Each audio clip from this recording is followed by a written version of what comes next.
నన్ను కొల్చేవారే కాదు, నా అలంకరణ చేసేవాళ్ళు కానీ, నా ముందుండే వాళ్ళే కానీ, నాకు మాత్రం తప్పనిసరిగా విధి విధానంగా నాకు జరిపించండి. అమ్మా, తప్పకుండా చేస్తాను తల్లి.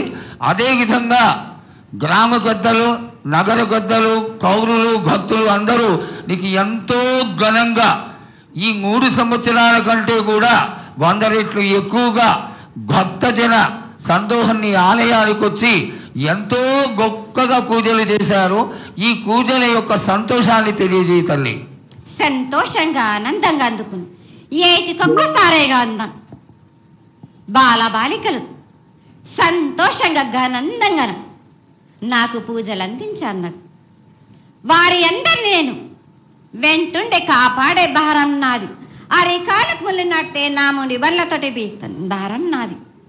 తప్పకుండా తల్లి. నా గ్రామ ప్రజలందరే కాదు, నన్ను కొలిచేవారు, నా కొల్లారే కాదు, నా అక్క చెల్లెళ్ళందరూ కూడా సమానంగా చూసుకునే భారం నాకు. తప్పకుండా తల్లి. ఏటికొక్కసారే కాదు, నన్ను అందరి విషయంలో కూడా నేను తప్పనిసరిగా నేను తోడు నీడై నిలబడతా. నేను నా రాష్ట్రాన్నే కాదు, నా దేశాన్ని తప్పనిసరిగా కాపాడే భారం నాది. కానీ ఒక్కటి మాత్రం గుర్తించుకోండి, మీరు రాబోయే రోజుల్లో మహమ్మారి కూడా వెంటాడుతుంది. మీరు మాత్రం జాగ్రత్తగా ఉండండి. మీరు పాటించవలసినవి పాటించండి. అగ్ని ప్రమాదాలు కూడా జరుగుతాయి. వీటి గురించి కూడా తప్పనిసరిగా ముందే హెచ్చరిస్తున్నా నేను. తప్పకుండా తల్లి. అదే విధంగా పోయిన సంవత్సరం నువ్వు చెక్కినట్టుగా వర్షాలు చాలా చక్కగా కొడతాయి. పాడికొండలు సస్యవృద్ధి చాలా బాగుంటుంది అని తెలియజేశావు. ఈ సంవత్సరం రాబోయే సంవత్సరంలో ఎంత ఆనందంగా ఉంటుంది, ఆనందంగా ఉండడానికి నువ్వు ఏం ఆశీర్వదిస్తావు తల్లి? ఈ ఏడు వర్షాలు తప్పగా కురుస్తాయి. పాడి పంటలు కూడా సమృద్ధిలా ఉండే చూసే భారం నాది. మీరు మాత్రం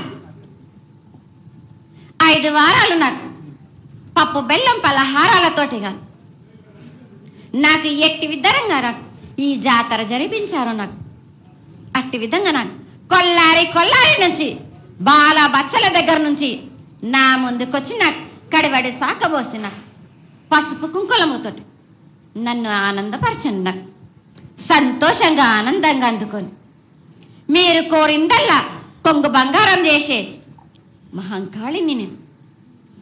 అమ్మా, నువ్వు ఆ ఈశ్వరుడికి చెంగడి నీళ్లు ఎంత సంతోషమో ఆ విధంగా సంతోషమైనటువంటి తల్లివి కాబట్టి నీకు ప్రతి ఒక్క ఇంటి నుంచి శాఖలు సమర్పించడం ఎంత గొప్ప విశేషం తల్లి. నిరాడంబరతకి ఇది నీ యొక్క గొప్పతనం తల్లి. నువ్వు కేవలం ఇంత తీయటి భోజనం పెట్టి ఒక చెంగుడు శాఖకు వస్తే ఆనందించి రోగాలని వ్యాధులని అన్నింటినీ కాపాడుతావు కాబట్టే నీకు సేవ చేసుకుంటున్నాను తల్లి. నీ పూజలన్నీ తప్పకుండా చేయిస్తాం. అదేవిధంగా ఈ అకాల మరణాలని ఆపడానికి ఏదన్నా ఆనందమైనటువంటి విషయం తెక్కు తల్లి. తప్పనిసరిగా చెప్తా. ఈ ఏడు నాకు నా రూపాన్ని నిలబెట్టేసరికి నాకు మాత్రం రక్తం చూపియండి. నాకు రక్తం చూపించకపోతే నేను మాత్రం ఊరుకోను. వాళ్ళకు కొల్లారే కాదు, గ్రామం మొత్తం సంచారం చేస్తాను. అయ్యో, అంతటి ఉగ్రసుఖం వద్దు తల్లి. చేయించడానికి పెద్దలందరూ నిన్న కూడా ఒక చిన్న చర్చ జరిగింది. అయినంత తొందరలో నీకు అది ఎవరాపినా గాని నేను మాత్రం ఆగను బాలక. ఇది వరకు నేను సంతోషంగా ఆనందంగా అందుకుంటా. ప్రాణానికి మాత్రం నష్టం జరిపించను గాని రక్తం మాత్రం తప్పనిసరిగా చూపిస్తా. నేను మహామారిగా నువ్వు నీ యొక్క తాండవం చూపించొద్దు, ఆశీర్వదించు. మళ్ళా వచ్చే సంవత్సరానికి అన్ని బాగా జరిగి నీ యొక్క ఆశీర్వాదంతో ఇంతకి 100 రెట్లు ఎక్కువగా నీకు జాతర చేసుకొని ఆనందపడతాను తల్లి.